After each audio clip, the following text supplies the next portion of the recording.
திருச்சிற்றம்பலம். ஸ்ரீமத் கச்சியப்ப சிவாச்சாரிய சுவாமிகள் அருளிய கந்தபுராணம் பாகம் 218. தக்ஷகாண்டம் வள்ளியம்மை திருமணப் படலம் பகுதி 24. திருத்தணிகை திருத்தலத்தின் சிறப்புகளை சிந்தித்துக் கொண்டு வருகின்றோம். ஒரு காலத்தில் முருகக் கடவுள் ஞான சக்தியாகிய வேற்படையை பெற விரும்பினார். திருக்கயிலையில் உள்ள கங்கையை தணிகை மலைக்கு வரவழைத்தார். தாம் இருக்கும் இடத்திற்கு வடகீழ் பக்கத்தில் ஆபத்சகாய மூர்த்தியை அமைத்து வழிபட்டார். சிவலிங்கத்தினையும் நிலைபெறுத்தி போற்றினார். சிவபெருமான் முருகக் கடவுளின் முன்னர் தோன்றி, உனக்கு வேண்டியது யாது என்று கேட்டார். முருகக் கடவுள், அவுணர்களினுடைய உயிரை குடிக்கும் ஞான சக்தி வேண்டும் என்று கேட்டார். சிவபிரான் அச்சிறப்பினை கொடுத்து சிவலிங்கத்தினிடையே மறைந்து அருளினார். இவ்லிங்கத்திற்கு குமாரலிங்கம் என்று பெயர். இது மலை மீது கோயிலின் வடக்கு பிரகாரத்தில் இருக்கின்றது. ஞான சக்தி பெற்ற சுவாமிக்கு ஞான சக்திதரர் என்று திருநாமம். முருகப்பெருமானால் வரவழைக்கப் பெற்ற கயிலை கங்கைக்கு குமார தீர்த்தம் என்று திருநாமம். மாசி மகத்தில் இப்புனித நீரில் நீராடி குமாரலிங்கத்தையும் ஞான சக்திதரரையும் போற்றி வழிபடுவது சிறப்புடையது. முருகப்பெருமானால் சிறையிலிருந்து விடுபட்ட நான்முகன் என்ற பிரம்மா தன்னுடைய உலகத்திற்கு போய் சிருஷ்டி தொழில் செய்ய முயற்சி செய்தார். சிருஷ்டி தொழில் கைகூடவில்லை. அதனால் மனம் வருந்தினார். சிவபெருமானை நோக்கி தவம் செய்தார். சிவபெருமான் பிரம்மாவுக்கு முன் தோன்றினார். தணிகை மலையின் பெருமையை கூறி, நீ நம்முடைய குழந்தையை குறித்து அப்பதியில் தவம் செய்தாய் என்றால் உன்னுடைய எண்ணம் நிறைவேறும் என்று திருவாய் மலர்ந்து அருளினார். பிரம்மா தணிகை மலையை அடைந்து மலைக்கு கிழக்கு திசையில் புனித நீர் ஒன்று உண்டாக்கி ஆபத்சகாய விநாயகரை போற்றினார். இறைவனாரையும் முருகக் கடவுளையும் வணங்கி முருகப்பெருமானை குறித்து தவம் செய்தார். முருகக் கடவுள் காட்சி கொடுத்து விரும்பிய வரத்தினையும் கொடுத்து அருளினார். வைகாசி மாதம் விஷாக நாளில் பிரம்ம தீர்த்தத்தில் நீராடுவது மிகச் சிறப்பு ஆகும். ஒரு காலத்தில் திருநந்தி தேவர் சிவபெருமானை வணங்கி பேரின்பமாகிய வீட்டு நிலையை விளக்கி அருளுதல் வேண்டும் என்று வேண்டிக் கொண்டார்.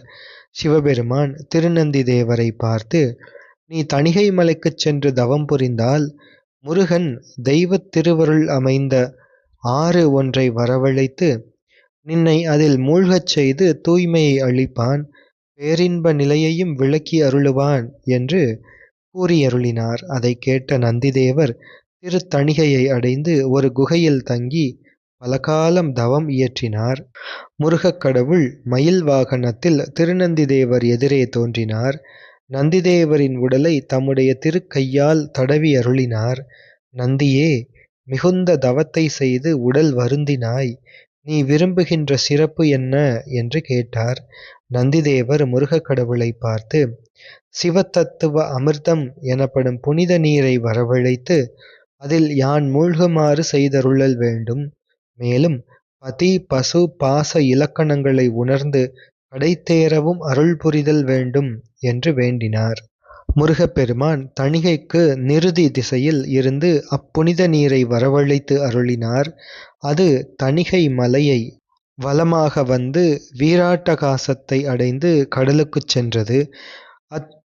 திருத்த நீர் ஆற்றுக்கு நந்தி நந்தினி என்றும் நந்தியாறு என்றும் பெயர்கள். நந்திதேவர் தவம் செய்திருந்த குகை நந்தி குகை என்று பெயர் பெற்றது. நந்திதேவர் அவ்வாற்றில் மூழ்கி பதி பசு பாச இலக்கணங்களையெல்லாம் முருகப்பெருமானால் உபதேசித்து அருளப் பெற்றார். இந்த நந்தி நந்தினி ஆற்றில் தைப்பூச நாளில் நீராடுவது மிகுந்த பலனை தரும். அருளுரை பெற்ற திருநந்தி தேவர் திருக்கோயிலை வணங்கி பிறகு குன்றினை வணங்கி பிறகு நந்தி ஆற்றை வணங்கி தணிகை மலை கண்ணுக்கு மறையும் வரையிலும் அம்மலையை பார்த்து கொண்டு புறம் காட்டாது சென்று திருக்கயிலைக்கு மறுபடியும் சென்று அடைந்தார். அகஸ்திய முனிவர் ஒரு காலத்தில் சிவபெருமானுடைய திருவடிகளிலே விழுந்து வணங்கி செந்தமிழ் மொழியை எனக்கு அறிவுறுத்தி மெய் ஞானத்தையும் வழங்க வேண்டும் என்று வேண்டிக் கொண்டார். சிவபெருமான் அகஸ்தியரை நோக்கி, எத்தகைய மேன்மை வேண்டுமென்றாலும் நாம் அறிவுரை பெற்ற இடமாகிய திருத்தணிகை மலைக்குச் சென்று முருகனை நோக்கி தவம் செய்வாயாக. அவ்வாறு செய்தால் உன்னுடைய எண்ணம் நிறைவேறும். அத்தணிகைக்குப் போகலாம் என்று ஒருவர் நினைத்தாலும், அந்த ஊர் பக்கமாகச் சென்றாலும், செல்வேன் என்று கூறி 10 அடி நடந்தாலும் அவர்களினுடைய நோயெல்லாம் அடியோடு ஒழிந்து போகும். அத்தணிகை பதியில் உள்ள குமார தீர்த்தம் குறை நோய், வாத நோய், சூலை நோய் முதலிய நோய்களையெல்லாம் போக்குவதன்றி பேய், பூதம் முதலியவைகளால் உண்டாகிய துன்பங்களையும் நீக்கும். மந்திரங்களின் வஞ்சனைகளையும் ஒழிக்கும். மகளிர் கருவை சிதைத்தல், தந்தை, தாய், இளமங்கையர், பெரியோர், பசு முதலிய கொலைகளால் உண்டாகிய தீவினையையும் ஒழிக்கும்.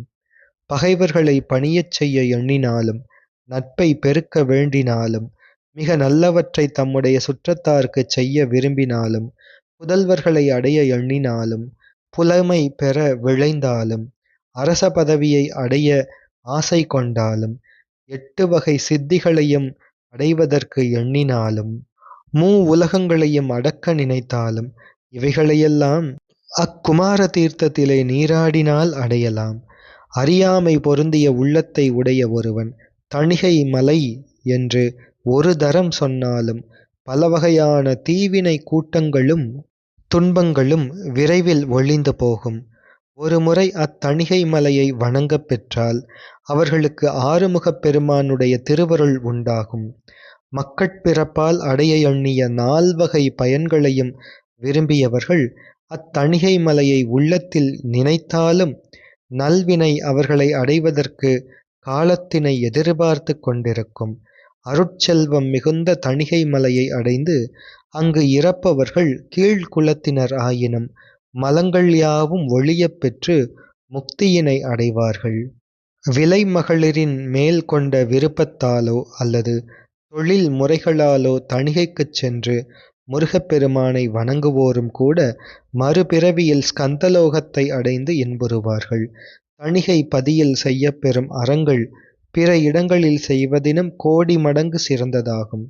அப்பதியில் முருகப்பெருமான் இச்சை, ஞானம், கிரியை என்ற 3 சக்திகளும் 3 இலைகளாக கிளைத்தெழுந்த வேற்படையை வலக்கையில் ஏந்தி இடது கையை தொடையில் இருத்தி ஞான சக்திதரன் என்ற திருநாமத்தோடு விளங்குவார். அத்திரு உருவை உள்ளத்திலே நன்கு பொருந்த எண்ணுகின்றவர்கள் அம்முருகப்பெருமான் சாரூபமாகிய ஸ்கந்த சாரூபத்தை அடைவார்கள். எனவே அகஸ்தியரே அங்குச் செல்வாயாக என்று சிவபெருமான் அருளினார்.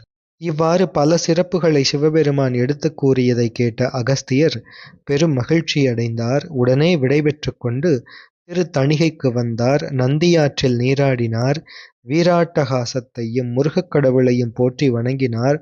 ஓரிடத்தில் சிவலிங்கத்தை ஸ்தாபித்து வழிபட்டார். பிறகு ஆறுமுகப் பெருமானை உள்ளத்தில் எண்ணி பல நாட்கள் அருந்தவம் புரிந்தார். முருகக் கடவுள் அகஸ்தியர் முன் தோன்றி காட்சி கொடுத்து அகஸ்தியருக்கு தமிழ் மொழியின் இலக்கணங்களையெல்லாம் உரைத்து அருளினார். அகஸ்தியர் தணிகை மலையில் நெடுநாட்கள் இருந்து பிறகு பொதிகை மலையை அடைந்தார். ஒரு காலத்தில் பிரம்மா சரஸ்வதியோடு திருத்தணிகைக்கு வந்து முருகக் கடவுளை பூஜித்து வழிபட்டார். முருகக் கடவுள் நான்முகனுக்கு முன் எழுந்தருளி உனக்கு வேண்டிய மேன்மை யாது என்று கேட்டருளினார். பிரம்மா ஆறுமுகப் பெருமானை பார்த்து, எங்களுடைய உலகத்தில் இருந்த செல்வங்களையெல்லாம் சூரபத்மன் தன்னுடைய நாட்டிற்கு கொண்டு போய் வைத்திருந்தான். அவைகளெல்லாம் இப்பொழுது இத்தணிகை மலையில் உள்ளன. வழிபாட்டினை உடைய நின் அடியேனுக்கு நின் தந்தையாகிய சிவபெருமான் முன் காலத்தில் வழங்கி அருளிய செல்வங்களையெல்லாம் மீண்டும் எனக்கு கொடுத்தருளுதல் வேண்டும் என்று விண்ணப்பித்தார். சரஸ்வதி தேவி இங்கே சிவலிங்கத்தினை பிரதிஷ்டை செய்து வழிபாடு செய்தாள். எனவே என்னுடைய பெயரோடு இங்கு விளங்குகின்ற புனித நீர் சரஸ்வதி பெயரோடு விளங்கச் செய்தல் வேண்டும். இங்குள்ள சிவலிங்கமும் சரஸ்வதியின் பெயரினை பெறுதல் வேண்டும். தேவரீர் அடியேனுக்கு அருள் புரிகின்ற இந்த மார்கழி திங்கள் திருவாதிரை நாளோடு வரும் முழு திங்களான பௌர்ணமியில் இதில் இந்த புனித நீரில் நீராடி சிவலிங்கத்தை வழிபடுபவர்கள் கல்விச் செல்வத்தை அடையுமாறு அருள் புரிய வேண்டும் என்று பிரம்மா முருகப்பெருமானை வேண்டிக் கொண்டார். முருகக் கடவுளும் அவ்வாறே திருவருள் செய்து அருளினார். அதேபோன்று திருமாலும் தாம் இழந்த செல்வங்களை மீண்டும் அடைய எண்ணினார். வைகுந்தத்தை விட்டு திருத்தணிகைக்கு மேற்கு பக்கத்தில் அரை யோஜனை தொலைவில் அமைந்த ஒரு பொழிலை அடைந்தார். அவ்விடத்தில் பெரிய நகரம் ஒன்றை அமைத்து புனித நீர் ஒன்றையும் உண்டாக்கி சிவலிங்கத்தை பிரதிஷ்டை செய்து அங்கு அமர்ந்து தவம் செய்து கொண்டிருந்தார். சிவபெருமான் திருமாலுக்கு முன் தோன்றினார். அன்பனே, நீ விரும்பியவைகளை தணிகை மலைக்குச் சென்று அடைவாயாக என்று கூறி மறைந்தருளினார். பின்னர் திருமால் தணிகை மலையை அடைந்து குமார தீர்த்தத்தில் நீராடி திருவெண்ணீறு, சிவ கண்மணி மாலை முதலியவைகளை அணிந்து தணிகை மலைக்கு மேற்கு பக்கத்தில் விளங்குகின்ற ஒரு பொய்கைக் கரையில் அமர்ந்து தம்முடைய உடலிலே புற்று மூடியிருக்கும்படி பலகாலம் தவம் செய்தார். திருமாலின் தவத்திற்கு இறங்கிய தணிகாச்சல முருகப்பெருமான் மயில் வாகனத்தின் மீது எழுந்தருளி வந்து காட்சி தந்தார். திருமாலை பார்த்து, நீ தவம் செய்து உடல் இளைத்தனை என்று கூறி உடலை தடவிக் கொடுத்தார். திருமால் தம்முடைய கைகளை கூப்பி முருகப்பெருமானை போற்றினார். பலமுறை பல்வேறு விதமாக புகழ்ந்தார். பின்னர் முருகப்பெருமானிடம் விண்ணப்பிக்கின்றார். தாருகாசுரனால் கவரப்பட்ட தன்னுடைய சக்கரம், சங்கு முதலியவைகளை தாம் மீண்டும் அடைய வேண்டும் என்று வேண்டிக் கொண்டார். முருகப்பெருமான் அவைகளை திருமாலுக்கு வழங்கி அருளினார். இந்த பொய்கையில் பங்குனி உத்திரமும் ஞாயிற்றுக்கிழமையும் கூடிய நன்னாளில் நீராடுபவர்கள் தாம் நினைத்தவைகளையெல்லாம் அடைவார்கள். அசுர கூட்டங்களை அழித்தருளிய ஆறுமுகப் பரமன் விண்ணவர் நல்ல தவச்செல்வம் பெற்றிராமையை உள்ளத்து அமைத்து அவ்வானவர்களினுடைய செல்வங்களையெல்லாம் திரும்ப கொடுக்கவில்லை. இந்திரன் தன்னுடைய செல்வத்தை மீண்டும் அடைய வேண்டும் என்று உள்ளத்திலே எண்ணினான். விண்ணுலகத்தை விட்டு மண்ணுலகத்தை அடைந்தான். தணிகை மலைக்கு தெற்கு பக்கத்தில் அரை யோஜனை தொலைவில் இருந்த கடம்ப மரச்சோலையை அடைந்து அங்கே ஒரு புனித நீர் அமைத்து சிவபெருமானுடைய திருவடிவத்தையும் அமைத்து ஐம்பொறிகளையும் அடக்கி வழிபாடு செய்தான். இந்திரனால் பிரதிஷ்டை செய்யப்பட்ட சிவபெருமான் சிவலிங்கம் அமராபதீஷர் என்ற திருநாமத்தோடு விளங்குகின்றார். பிறகு இந்திரன் தணிகை மலையை அடைந்தான். மலைக்கு தென்பக்கத்தில் ஒரு சுனை இருப்பதை கண்டான். முருகக் கடவுளை நாள்தோறும் வழிபட எண்ணினான். தேவர் உலகிலிருந்து கருங்குவளை கொடி ஒன்றை வரவழைத்தான். அதனை சுனையில் வளர்க்க கருதினான். கரையில் ஆனைமுகக் கடவுளை அமைத்து வழிபட்டான். அதனால் அக்கடவுளுக்கு செங்கழுநீர் விநாயகர் என்று திருநாமம். காலை, நண்பகல், மாலை என்று 3 வேளைகளிலும் நீலோத்பல மலர அம்மலர்களால் இந்திரன் தணிகாச்சல பெருமானை நாள்தோறும் 3 காலமும் வழிபட்டான். முருகக் கடவுள் இந்திரனுக்கு முன்னே தோன்றி, உனக்கு வேண்டியது யாது என்று கேட்டார். இந்திரன் முருகப்பெருமானை நோக்கி, தேவர்கள் அனைவரும் தேவரீரை வழிபடுவதற்கு இங்கு வந்துள்ளார்கள். அவுணர்களால் கைப்பற்றப்பட்ட எங்களுடைய செல்வங்களெல்லாம் இங்கு கொண்டு வந்து வைக்கப்பட்டிருக்கின்றன. அவைகளையெல்லாம் நாங்கள் பெறுவதற்கு விரும்புகின்றோம். மேலும் இச்சுனையில் கருங்குவளை மலர்கள் எக்காலத்திலும் மாறாமல் மலரவும் தேவரீர் இம்மலர்களை அணிந்து கொள்ளவும் அதனால் எங்களுக்கு இடர் ஒழியவும் இப்புனித நீரை தெளித்துக் கொண்டவர்களினுடைய தீவினைகள் எல்லாம் ஒழியவும் திருவருள் செய்ய வேண்டும் என்று வேண்டிக் கொண்டான். முருகப்பெருமான் அவ்வாறே அருளினார். காமதேனு, சங்கநிதி, பத்மநிதி, சிந்தாமணி முதலியவைகளையெல்லாம் இந்திரன் அடையுமாறு அருள் செய்து மறைந்தார். இந்திரநீலச் சுனையின் புனித நீரும் மலரும் இன்றும் முருகப்பெருமானுக்கு பயன்படுகின்றன. இதனால் இத்திருத்தணிகைக்கு இந்திரநகரம் என்ற திருநாமமும் உண்டாகியது. தொடர்ந்து தணிகை மலையின் சிறப்புகளை சிந்திப்போம். திருச்சிற்றம்பலம்.